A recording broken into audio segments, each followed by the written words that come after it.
Guys, maayong buntag. So, before tayo mag-workout, ato sang i-flex ang atong transformation. So, dili pa ta kaibaw mo posing, pero pugos-puguson lang ato lang practice-practicean ba. Although na siya results. Okay, so magsugod na ta sa atong workout. So, gikan na day ko nag push-ups. So, nakahuman akong 300 push-ups. So, akong gisunod og workout kay biceps. So, lightweight lang akong gibuhat sa akong biceps kay medyo na napatay injury gamay atong diri sa may ngipon ay nam gamay ba.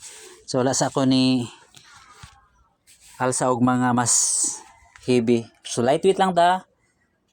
So, dugay na po ta wala ka biceps. So, basta maura to ang atong tirada ani.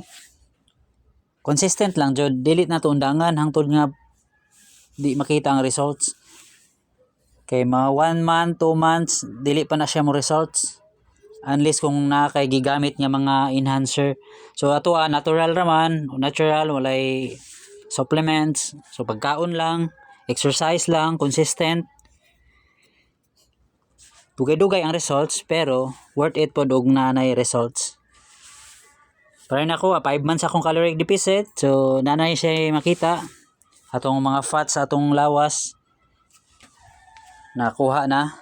Atong laylay atong tiyan, wagtang na atong laylay atong tiyan, atong diri sa may back or sa may lower back, baga kay tog fats karon wa na nipis na kayo.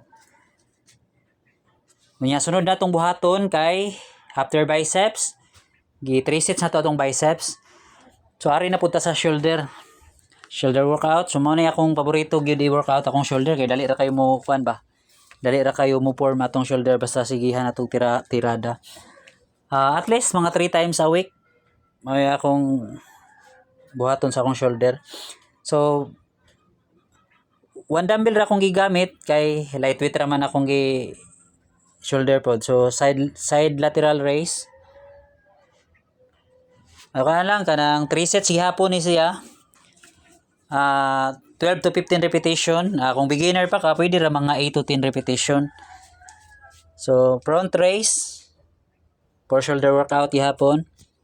Makita ninyo na siya ihang muscle ba, makita siya mura siya mo kandiis pod ba. Ana. So, katong side lateral raise para man to diri sa front nga shoulder.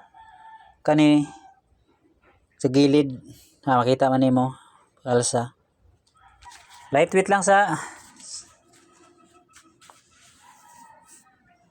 So karon nga month March mag 6 months sa atong calorie deficit. So taas-taas na pud atong calorie deficit. Bro, na-enjoy ra pud ko sa akong calorie deficit. Yung gaan kayo akong lawas. So from 72 kg, so nana lang ko sa mga 60 kg. So gaan kayo inig duwag basit, murag ni kusog-kusog atong layat ba. Nya mas abtik atong lihok ba. So nindot jud magpakuan. I-enjoy sa nato atong pag-calorie deficit. So po og kapuyo na pud mag-calorie deficit, pwede ta balik og ka-bulk. So di na dako atong tiyan ana kay na may abs atong tiyan. Di na kayo mo burot. Maintain na lang. Mao ni nakanindot basta calorie deficit. Okay, daghang salamat.